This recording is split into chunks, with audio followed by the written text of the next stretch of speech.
Craze ಜಾಗತಿಕ ಪ್ರತಿಷ್ಠೆ.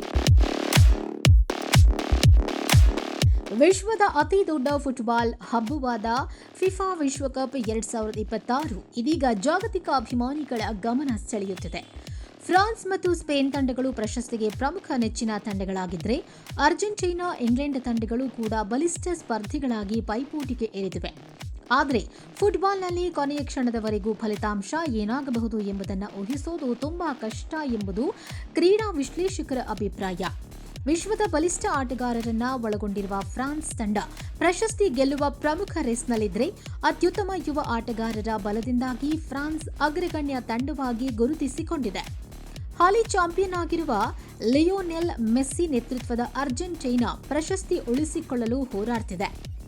Jude ಬೆಲ್ಲಿಂಗ್ಹ್ಯಾಮ್ನಂತಹ ವಿಶ್ವದರ್ಜೆ ಆಟಗಾರರೊಂದಿಗೆ England ಅತ್ಯಂತ ಸಮತೋಲಿತ ತಂಡವಾಗಿದೆ. ಸಾಂಪ್ರದಾಯಿಕ ಬಲಿಷ್ಠ ಆಟದ ಮೂಲಕ ಬ್ರೆಜಿಲ್ 6ನೇ ಬಾರಿ ವಿಶ್ವಕಪ್ ಗೆಲ್ಲುವ ಕನಸು ಕಾಣುತ್ತಿದೆ. ಕ್ರಿಸ್ಟಿಯಾನೋ ರೊನಾಲ್ಡೋ ಅನುಭವ, ಯುವ ಆಟಗಾರರ ಸಂಯೋಜನೆಯನ್ನ ಪೋರ್ಚುಗಲ್ ಹೊಂದಿದೆ. ತನ್ನ ಶಿಸ್ತಿನ ಆಟದ ಮೂಲಕ ಪೋರ್ಚುಗಲ್ ಯಾವುದೇ ತಂಡಕ್ಕೆ ಆಘಾತ ನೀಡುವ ಶಕ್ತಿ ಹೊಂದಿದೆ. ಈ ಬಾರಿ ವಿಶ್ವಕಪ್ ಇತಿಹಾಸದಲ್ಲೇ ಹೊಸ ಅಧ್ಯಾಯ ಬರೆಯುತ್ತಿದೆ. ಮೊದಲ ಬಾರಿಗೆ 48 ತಂಡಗಳು ಈ ಟೂರ್ನಿಯಲ್ಲಿ ಭಾಗವಹಿಸ್ತಾ ಇದ್ದು, ಅವುಗಳನ್ನು 12 ಗುಂಪುಗಳಾಗಿ ವಿಂಗಡಿಸಲಾಗಿದೆ. ಪ್ರತಿ ತಂಡವು ಗುಂಪು ಹಂತದಲ್ಲಿ 3 ಪಂದ್ಯಗಳನ್ನು ಆಡಲಿದೆ. ಗುಂಪು ಹಂತದ ನಂತರ ಪ್ರತಿ ಗ್ರೂಪ್ ಮೊದಲ 2 ಸ್ಥಾನಗಳ ತಂಡಗಳು ಹಾಗೂ ಅತ್ಯುತ್ತಮ 8 ಮೂರನೇ ಸ್ಥಾನ ಪಡೆದ ತಂಡಗಳು ನಾಕ್ಔಟ್ ಹಂತಕ್ಕೆ ಪ್ರವೇಶಿಸಲಿವೆ.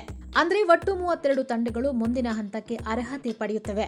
ಇದಾದ ನಂತರ round of 32, round of 16, quarter final, semifinal ಮತ್ತು ಅಂತಿಮ ಫೈನಲ್ ಪಂದ್ಯಗಳೊಂದಿಗೆ ಚಾಂಪಿಯನ್ ನಿರ್ಧಾರವಾಗಲಿದೆ.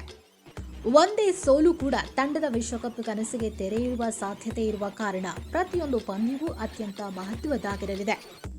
ಅಮೆರಿಕ, ಕೆನಡಾ ಮತ್ತು ಮೆಕ್ಸಿಕೋ ದೇಶಗಳು ಜಂಟಿಯಾಗಿ ಆತಿಥ್ಯ ವಹಿಸಿರುವ ಈ ಬಾರಿ ಕ್ರೀಡಾ ಮಹೋತ್ಸವ ಕಳೆದ ಜೂನ್ 11ರಂದು ಆರಂಭವಾಗಿದ್ದು, ಜುಲೈ 19ರಂದು ನಡೆಯುವ ಫೈನಲ್ ಪಂದ್ಯದೊಂದಿಗೆ ಮುಕ್ತಾಯಗೊಳ್ಳಲಿದೆ.